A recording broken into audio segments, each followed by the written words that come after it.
12월 14일 월요일 베드로전서 1장 13절부터 25절까지의 말씀입니다.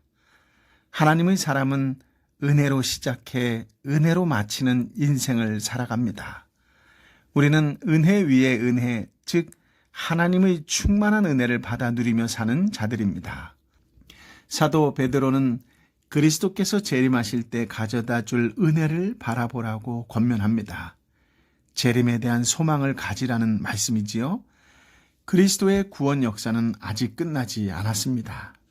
참된 성도는 예수 그리스도께서 다시 오실 때 이루어질 완전한 구원, 그 은혜를 소망합니다. 그 은혜에 소망을 두는 자는 두 가지 특징을 보이는데요. 13절 말씀입니다. 함께 읽어볼까요? 그러므로 여러분은 마음의 허리를 동이고 정신을 차려 예수 그리스도께서 나타나실 때 여러분에게 주실 은혜를 끝까지 바라보십시오. 아멘. 첫째, 마음의 허리를 동입니다. 은유적 표현으로 끝까지 믿음의 경주를 잘하기 위해 늘어진 옷을 조여매는 것을 연상시킵니다. 마음은 생각, 판단, 사상, 이해력 등을 포함하며 마지막까지 완전한 소망을 갖고 승리하려면 굳은 각오와 결의가 필요하다는 뜻입니다. 마음을 잘 단속하지 않으면 생각이 다른 곳으로 쏠려 방탕하기 쉽습니다. 요셉은 삼가 조심하며 미혹에 들지 않고 하나님 구원운동에 귀히 쓰임받았습니다. 삼손은 삼가 조심하지 않다가 대적에게 속아 붙잡히고 두 눈알이 뽑히고 조롱당하다가 죽게 되었습니다. 마음이 헛된 곳에 쏠리지 않도록 범사에 조심하라는 메시지이지요. 그러므로 재림 때 이루어질 완전한 구원의 은혜의 소망을 두는 자는 늘 복음에 합당한 마음으로 살아갑니다. 둘째는 정신 차리는 것입니다. 즉 졸지 말고 정신 차리라는 것이지요. 마음이 세상으로 기울어지지 않도록 정신 차리고 예수님께서 오셔서 은혜 주실 것을 바라보아야 합니다. 본문의 여러분에게 주실 은혜라고 하는 표현은 그리스도의 구원을 의미합니다. 그러므로 참된 성도는 이 땅의 갖가지 시련과 어려움 속에서도 하나님이 예수 그리스도의 재림 때에 베푸실 은혜를 끝까지 온전히 소망하며 살아갑니다. 14절부터 16절까지의 말씀을 함께 읽어볼까요? 여러분은 순종하는 자녀로서 전에 무지한 가운데 따라 살던 욕망을 본받지 말고 여러분을 부르신 분이 거룩하신 것처럼 여러분도 모든 행실에 거룩한 사람들이 되십시오. 기록되기를 내가 거룩하니 너희도 거룩하라 라고 마셨습니다. 아멘. 하나님의 자녀는 구별된 자로 살기 위해서 욕망대로 살지 않아야 합니다. 구원받기 이전 구원을 알지 못하던 때에는 악한 욕심에 굴복하고 죄에 대해서 또는 하나님이 원하시는 것에 대해서 무감각했습니다. 하지만 이제 거듭난 뒤에는 마음을 새롭게 함으로 변화를 받았기 때문에 악한 욕심을 따르지 않게 됩니다.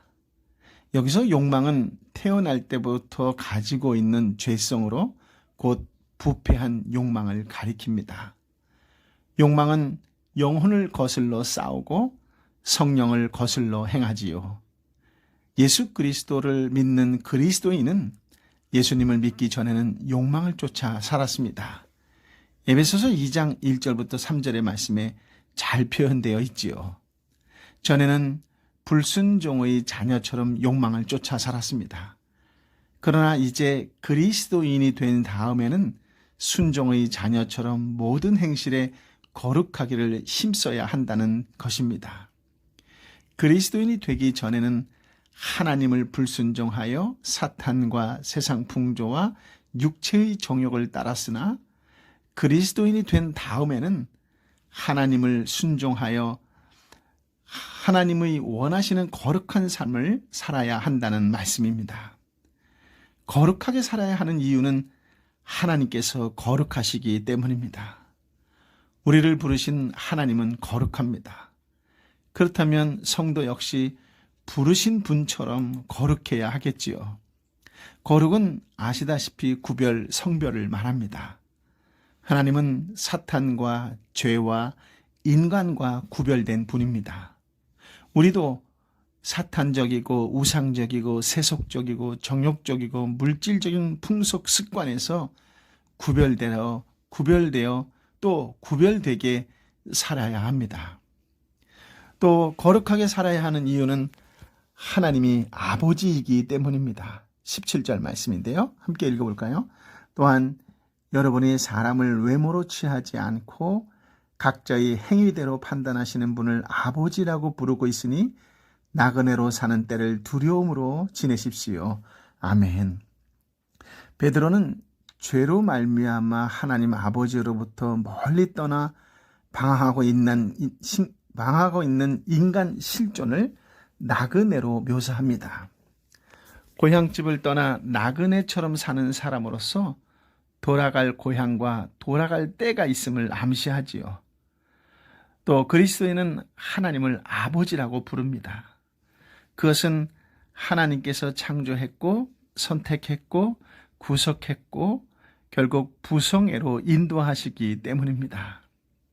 그리스도인은 하나님의 아들이 되었습니다. 히브리적 관념으로 볼 때 아들은 아버지의 얼굴을 닮은 자이고 아버지의 유산을 물려받은 자이고 아버지의 일을 하는 자로 상징 지어집니다. 아들은 당연히 아버지의 얼굴을 닮듯이 그리스도인은 하나님의 형상을 닮아가야 합니다. 하나님이 거룩하시니 성도 역시 거룩한 속성을 닮아가야 합니다. 그 속성을 닮아가는 것은 겉으로 거룩한 것처럼 보인다고 해서 되는 것이 아니지요. 왜냐하면 하나님께서는 외모로 보시지 않고 각 사람의 행위대로 판단하시기 때문입니다. 그래서 사무엘상 16장 7절에도 하나님은 외모를 보지 않고 행동을 보고 중심을 보는 분이라고 소개하고 있습니다. 그러므로 나그네 된 자로서 얼마 안 있으면 하나님 앞에 갈 자들로서 사람에게 보이려고 하지 말고 하나님 앞에 두려움으로 살아가야 합니다. 그렇다면 성도는 왜 두려운 마음을 가지고 행동해야 할까요? 18절, 19절입니다. 여러분이 알다시피 조상들로부터 물려받은 헛된 생활 양식에서 여러분이 해방된 것은 은이나 금같이 썩어질 것으로 된 것이 아니요 오직 흠도 없고 점도 없는 어린 양 같은 그리스도의 보배로운 피로 된 것입니다. 아멘. 아담으로부터 전해진 원죄와 스스로 지은 죄로 말미암아 어그러진 생활을 했고 결국 죽을 수밖에 없었던 그리스도인의 과거를 회상하게 하는 말씀입니다. 베드로는 그리스도인이 죄로 말미암아 구속함을 받은 것이 은이나 금같이 썩어질 것으로 된 것이 아니라 흠도 없고 점도 없는 어린 양 같은 그리스도의 보배로운 피로 된 것이라고 가르칩니다. 은과 금으로 표현된 세상의 물질로 타락한 사람의 영적 상태를 결코 바꿀 수 없습니다. 다시 말해서 아무리 돈이 많아도 구원을 살 수는 없다는 말씀이지요. 구원은 돈이 아니라 하나님의 방법인 예수 그리스도의 보배로운 피로만 가능하기 때문입니다. 예수 그리스도의 피는 우리를 대신해서 우리의 죄에 대해 지불하신 대가며 하나님의 요구를 완전히 충족시키신 것입니다. 우리를 구속하기 위해 예수님이 십자가 위에서 피 흘리고 죽으신 것을 기억한다면 그리스도인은 결코 죄를 지으며 망령된 행동을 할 수 없을 것입니다. 20절, 21절인데요. 함께 읽어볼까요? 그리스도는 창세 전부터 미리 알려지셨고 여러분을 위해 마지막 때에 나타나셨습니다. 여러분은 그리스도로 인해 하나님을 믿는 사람들입니다. 하나님은 그리스도를 죽은 사람들 가운데서 살리시고 그분에게 영광을 주셨습니다. 그러므로 여러분의 믿음과 소망은 하나님께 있습니다. 아멘. 베드로는 예수 그리스도에 대해 계속 설명하지요. 하나님이 예수 그리스도를 보내신 것은 우연한 사건이 아니라 하나님이 창세 전부터 미리 계획하신 일로서 선택한 백성을 구속하시려고 마지막 때에 말세에 이 땅에 보내셨고 십자가에 죽은 다음 3일 만에 다시 부활하게 하시고 하나님의 영광 가운데 오르게 했습니다. 십자가 위에서 피 흘리고 죽으신 예수 그리스도를 통해서만 타락한 인간은 거룩하신 하나님께 나아갈 수 있습니다. 베드로는 이 모든 일을 하나님이 하셨다라고 하는 부분을 힘써 강조하고 있지요. 그래서 하나님이 예수 그리스도를 죽은 자 가운데서 살리시고 영광을 주셨다라고 묘사합니다. 이것이 성도들에게 믿음의 기초가 됩니다. 성도는 하나님이 그리스도를 죽은 자 가운데서 살리시고 일으키셨던 것처럼 성도 역시 자신을 일으켜 세우실 것을 믿으며 그것을 소망하며 살아가는 것이지요. 성도는 하나님의 구속 사역을 통해서 예수 그리스도의 대속적 죽음과 부활, 승천과 영화를 믿는 동시에 하나님께 소망을 두고 사는 사람들입니다. 22절, 23절 말씀 함께 읽어볼까요? 여러분은 진리에 순종함으로 여러분의 영혼을 깨끗하게 해 거짓 없이 형제를 사랑하기에 이르렀으니 청결한 마음으로 서로 깊이 사랑하십시오. 여러분이 거듭난 것은 썩어질 씨로 된 것이 아니라 썩지 않을 씨로 된 것이니 곧 하나님의 살아있고 항상 있는 말씀으로 된 것입니다. 아멘. 진리는 기본적으로 참된 것을 말하지요. 성경에서는 주로 하나님의 말씀이나 예수님께 적용했습니다. 오늘 본문에서는 복음에 적용을 했지요. 예수 그리스도를 믿는 그리스도인들은 이미 예수님의 복음을 순종하여 받아들임으로 영혼이 깨끗하게 되었습니다. 베드로는 그리스도를 말미암아 거듭난 자들에게 청결한 마음으로 서로 깊이 사랑하라고 권면합니다. 이것이 예수 그리스도를 믿는 그리스도인의 거룩한 삶의 한 부분입니다. 하지만 이런 거룩한 삶은 인간의 힘으로는 불가능하지요. 그래서 베드로는 진리에 순종함으로 영혼을 깨끗하게 하여 거짓이 없이 형제를 사랑할 수 있게 되었다라고 설명합니다. 복음이 진리에 순종하는 사람이라면 이미 깨끗해진 마음으로 형제의 사랑으로 이웃을 대할 수 있어야 한다라고 하는 말씀이지요. 베드로는 사랑의 비결을 그리스도의 거듭남에서 찾고 있습니다. 베드로는 그리스도인의 거듭남에 대해서 썩어질 씨로 된 것이 아니라 썩지 않을 씨로 된 것이라고 말하지요. 여기서 썩어질 씨란 땅에 심겨지는 씨앗으로 그 씨앗은 땅 속에서 썩을 수밖에 없습니다. 그러나 썩지 않을 씨라고 할 때의 썩어질 씨의 반대 개념이죠. 썩지 않을 씨라고 하는 말은 썩어질 씨의 반대 개념으로 하늘의 신령한 진리의 씨를 의미합니다. 이러한 씨앗은 눈에 보이지 않는 씨이겠지요. 또 씨앗입니다. 그렇다면 이것은 무슨 말씀일까요? 네, 하나님의 말씀에 대한 비유입니다. 즉 하나님의 말씀은 살아있고 영존하는 것으로 사람을 살리고 창조에 힘이 있어 만물이 그 말씀으로 창조되었으며 인간을 새 사람으로 창조해 서로 사랑할 수 있는 존재가 되게 한다는 의미이지요. 아멘. 25절 말씀을 함께 읽어볼까요? 그러므로 모든 육체는 풀과 같고 그의 모든 영광은 풀의 꽃과 같도다. 풀은 시들고 꽃은 떨어지나 주의 말씀은 영원토록 있도다 라고 했습니다. 이것이 바로 여러분에게 전파된 말씀입니다. 아멘.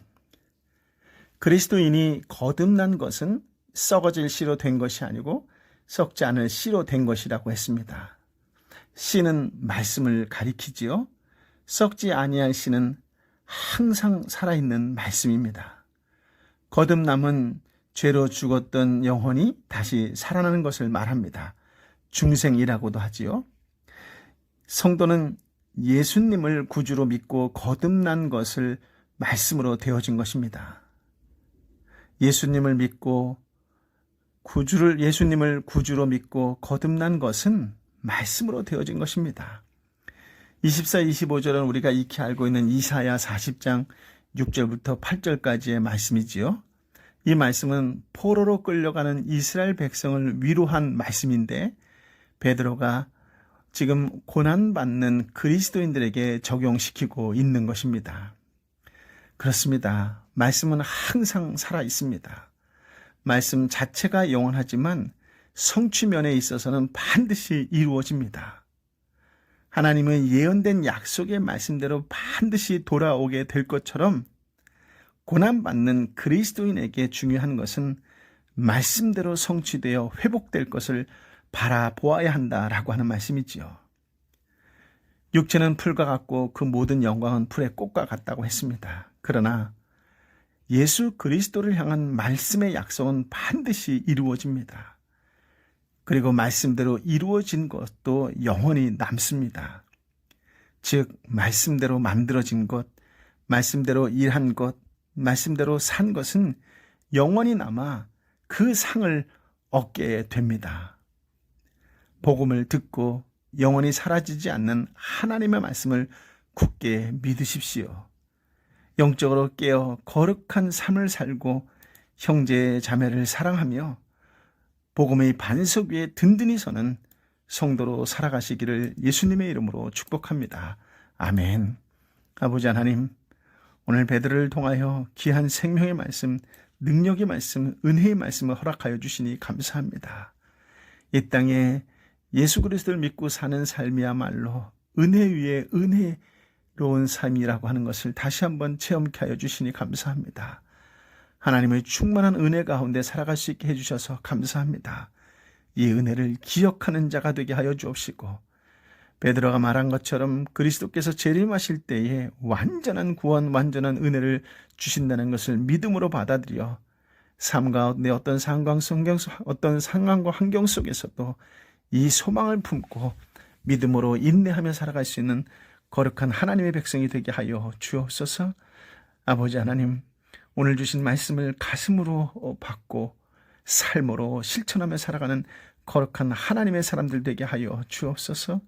나의 구원이 결코 우연이 아니라 창세전부터 하나님께 선택하여 주신 참으로 위대하고 놀라운 은혜라는 것을 알게 하여 주셨사오니 예수 그리스도가 이 땅에서 어떻게 사셨다라고 하는 것을 우리가 아는 자답게 세상 속에 신실한 그리스도인의 한 사람으로 살아가는 복된 하나님의 사람, 성령의 사람, 예수의 사람으로 살게 하여 주옵소서. 어떤 상황과 환경 속에서도 축복의 통로, 은혜의 통로, 구원의 통로의 삶을 살아가게 하여 주옵시되 이번 한 주간도 말씀으로 승리하는 그리스도인의 한 사람이 되게 하여 주옵소서. 오 성령이여, 말씀대로 살아가는 한 주간 되게 하여 주옵소서. 말씀이 능력임을 온몸으로 체험하고 어렵고 힘들고 지친 이웃에게 이 말씀을 그대로 전할 수 있는 멋진 그리스도인의 한 사람, 축복의 통로의 한 사람으로 살게 하여 주옵소서. 말씀이 증거되는 곳마다 회복의 놀라운 역사가 일어나도록 성령이여 임하여 주옵소서.